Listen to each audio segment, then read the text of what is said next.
Thank you, everybody, for tuning in to the Liberty Report.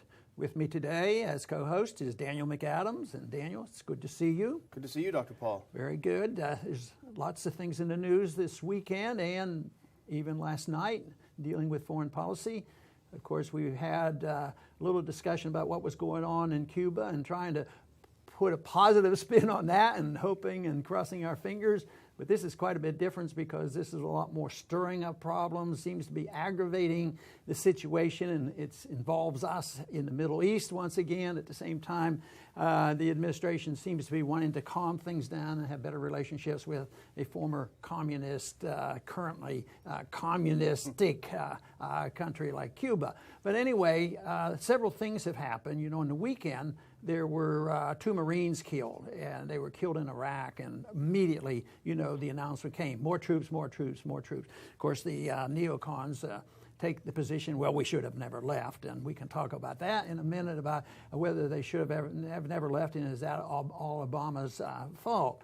But then last night we had this major event in Brussels, and it looks like almost 36 individuals have been killed by a terrorist attack, assumed to be, you know, radical Islamists that came in. They're angry, and everybody's now very hysterical about it. But even before the attack in Brussels, you know, the clamor became very clear: send more troops, send more troops. And even the leading Republican candidate, I forget his name, he says 30,000 will do, but maybe 20,000. And he's the person that's coming across, and he's even being accused of being an isolationist. So he's an isolation because he only wants 20 to 30, and the neocons wanted to leave 200,000 there. So anyway, it looks like escalation over there. I think they're missing the point, and they don't see the connection with the bombing, with troop deployments. But it looks like the answer to violence and people's anger at us is send over more troops to create more violence and solidify our occupation of these countries, which has been a total failure. Sure, and you know, we have had a creeping increase of troops in Iraq and in Syria, and in Syria, of course, it's against international law for the U.S. to have troops there, but that doesn't bother us when it's us. But it's also very uncomfortable with Iraq because, on the one hand, we gave Iraq its sovereignty, and on the other hand, we're putting troops in there without telling them, and they're a little bit annoyed about it. The insertion of these 200 Marines was for some sort of a combat role against ISIS, partnering with local Iraqi troops and other troops supposedly in northern Iraq. But the interesting, I was just saying, the Iraqi Military Joint Operations Command said there's no credibility to rumors about the deployment of American fighting troops in certain sites in Baghdad and elsewhere. So they're not even admitting that they're there. So there's a big disconnect between the sovereign government of Iraq and what the U.S. administration is doing. Yeah, we're getting ready. Actually, I think we have 3,700, and there was to be no troops on the ground deal. And we have special forces and CIA agents all over the place. And we never, you know, left the Baghdad embassy. I'm sure we have plenty of personnel in that embassy. So we're very, very much involved. So this pretense that in 2011 we left. But there is a bit of misunderstanding about us leaving because the neocons and the Republicans use this against Obama and say it's all Obama's fault. He has a lot of faults, but Republicans deserve a little bit of blame too. So the 2011 evacuation, where we did take out a lot of troops, it was a consequence of a Bush policy. Isn't this true?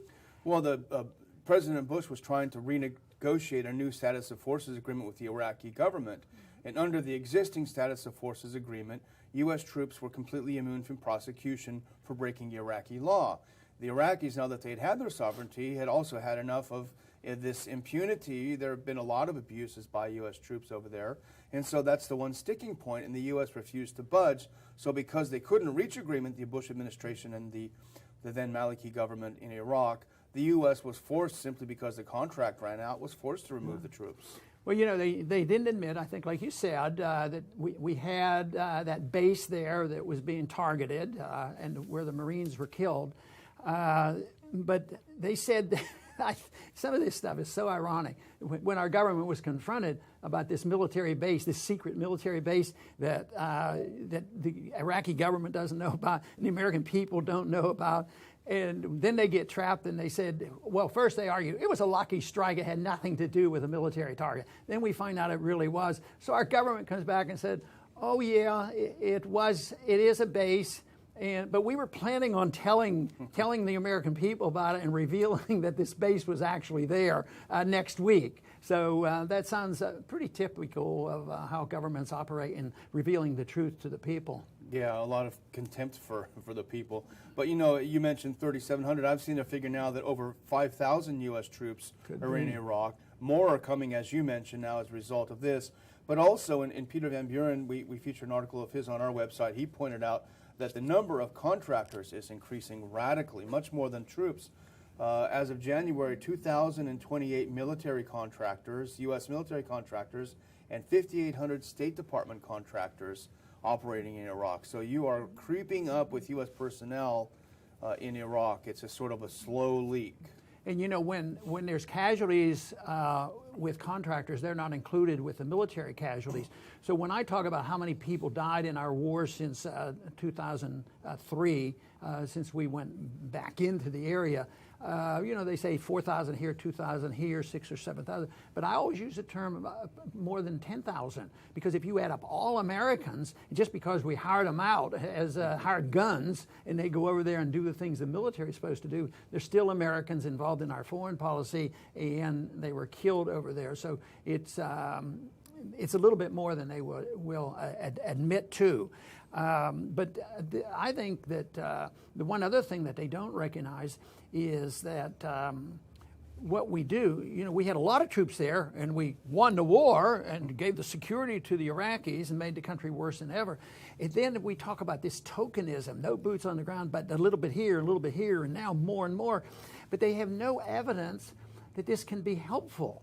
Why do they expect this is to happen? Because the conditions are worse than they were before. If truly the need for national security was to get rid of Saddam Hussein, we'd go in, we'd declare war, we'd get rid of Saddam Hussein, and we would occupy the country, and that would be it. But that wasn't to come about, because it's too complex, it's too internationalistic, and then the country breaks up and they end up. So if we couldn't do it with hundreds of thousands of troops and years after years, how in the world do they expect to have a favorable outcome? Especially if you ever are tempted to believe that maybe our occupation and the violence that we create has something to do with the retaliation by terrorists, and one of the recruiting tools that they use to get people to act more radically than they otherwise would.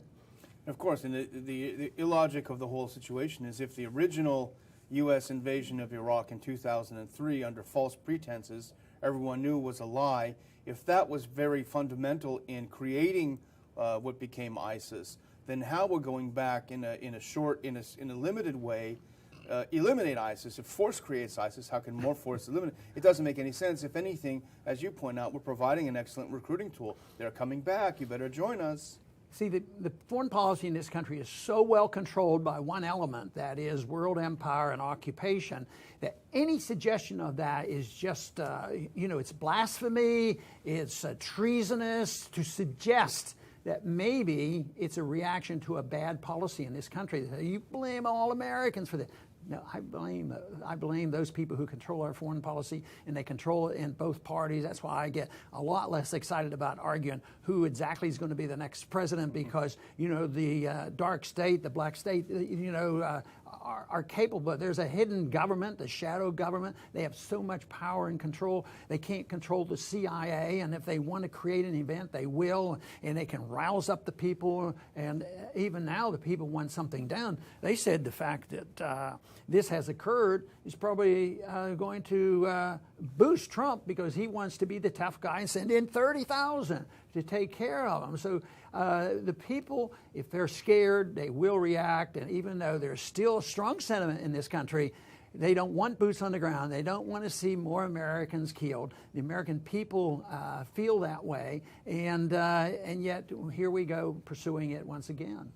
And the Europeans may not want to face this either, but the fact is they have blindly followed Washington's foreign policy in the Middle East. Yeah. They've been fundamentally involved in the attempted overthrow of the Syrian government. They were fundamentally involved in the Libya fiasco. The Libya fiasco was the prime recruiting ground for ISIS and Al-Qaeda, and the proof is in the pudding. They're there now running things, essentially, at least in large parts of Libya. So the Europeans have tagged along with the U.S. in a very aggressive interventionist foreign policy in the Middle East, while at the same time European leaders have flung the doors of Europe open to anyone who could manage to get there. We saw tens and thousands, hundreds of thousands of young men coming in, being welcomed in open arms without being checked at all. And then they're scratching their heads. How is it possible that you've ruined my homeland? I'm here and now I'm angry that something doesn't happen here. So I think there's a fundamental crisis in Europe now that will be fascinating to watch. We talked about the rise of parties like the Alternative for Germany, Fidesz in Hungary, which is a party that is in control and is more dedicated to guarding the borders, keeping people out who you can't check. This is a real groundswell, and I think what happened today in Brussels is going to give a huge shot in the arm to the Brexit, Boris Johnson and George Galloway, who want to lead the fight to get the UK out of EU. This is going to be a shot in the arm to the German Eurosceptics. I think it's going to be a fundamental shift. Yeah, I agree with that, and I hope it comes quicker rather than too slowly, because it needs to move along, and the message has to be loud and clear that the policies are changing. But, on our little tease on our announcement for this program is what would Reagan do? And I would think that many Republicans would say, well, yeah, that's it. What Reagan do? Because he stood up to the Russians or the Soviets, and he brought down the wall and all these things. He's a tough guy. But I think we can learn a lesson on what Reagan did in Lebanon. The Lebanese war, the Israelis invaded Lebanon, and then we got involved, and there were Christian elements in Lebanon that needed protected, and Reagan justified going in there, and we had a Marines barrack, and a suicide terrorist came in and bombed the barracks, and 241 Marines were killed. Now, Reagan had a choice. He could say, well, we can't put up with this. We have to be tough. We're sending in 100,000 troops, and we're going to conquer this land and make sure they obey us. It's time for us to take over. Like, it's time to take over Syria. It's time to take over Iraq. It's time to take over Afghanistan. But Reagan did not do this. Matter of fact, he even talked about this in his memoirs when he says, time to back off. The politics of this region is totally irrational. I made a mistake, and if I had not made this mistake, those Marines would still be alive today. So he came out. He did not aggravate the situation, and then subsequently, over the years, we read about Robert Pape and his examination, and finds out the most important reason to understand suicide terrorism statistically has very, very little to do with religion, which shocked me when I read his book. And it has to do, the issue is occupation, and it occurs even in countries that have no Muslims in it. And that is a lesson that is not learned. Matter of fact, you're un-American if you suggest it, and you have to be macho, you have to be tough, you have to send in more troops, and if the people aren't ready for it, you have to have an incident. You have to have a ship blown up to help start wars like World War I and Spanish-American War. You have to have major problems to galvanize the American people. And that's why, there will be either an accident or a false flag come up if we really want to go back in. And this is not going to work, sending a couple more troops in there and think they can secure Iraq, dealing with the Kurds, dealing with Shia and the Sunnis, and dealing with the Iranians, and dealing with another element that we're not even allowed to talk about is Saudi Arabia.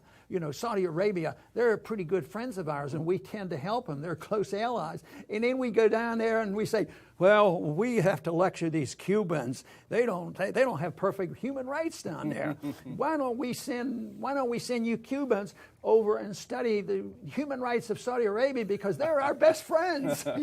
You know, but this just goes over them. The media never asks the questions about that, because, you know, Saudi Arabia, you know, they might cut off our oil or something like that, which would do good for a lot of people now since oil prices are so low. You know, it's funny, that's such a great Reagan story, you know, and this is for all the neocon lionizing of Reagan, you know, and this is the one chapter of Reagan's that we think is good. This is the one thing you'll never hear them mention. Right, and Reagan, you know, in comparison to many others, was very good, but we have to remember too that he dropped a bomb or two on Libya. So this has been going on. Once again, it's back to philosophy, the philosophy of our country, what liberty is all about, what our Constitution says, what are our moral responsibilities.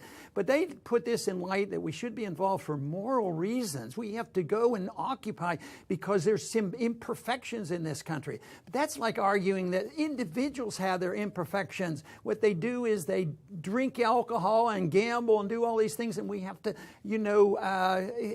teach them better morality. So it's the same thing when we assume we can do that. Yes, many would be well-intentioned to go over there, but right now the American people are very skeptical of this. They don't want the troops on the ground, but they're still very skittish about backing away because people are allowed to be killed. The only thing that will reverse this is when the American people wake up and realize that this is retaliation, this has to do with blowback, this has to do with unintended consequences of us interference. The founders were right. Stay out of entangling alliances. Don't become the world policeman. Don't invade other countries, and have trade with people and have discourse with people and travel back and forth. This is much better. It's been much better with China since that occurred. And just think we lost the war in Vietnam, and just think now we can travel to Vietnam at our pleasure and have straight through flights to Vietnam. And it's going to be much better with Cuba. After all those years of worthless sanctions that were put on, and we had tried to own Cuba, for 100 years or so after the Spanish-American War. So the American people need to know the truth that the founders were correct, and that non-interventionism can be defended on a moral principle, as all causes of liberty can be defended on. But people are too easy to say, yes, we agree. We love our liberty. We want our liberty, but Ron, you just don't understand. You have to sacrifice some liberty in order to be secure. And I say to that, baloney. You don't have to sacrifice any liberty to be secure. You'll have more security if you just defend liberty. I want to thank everybody for tuning in today to the Liberty Report, and please come back soon.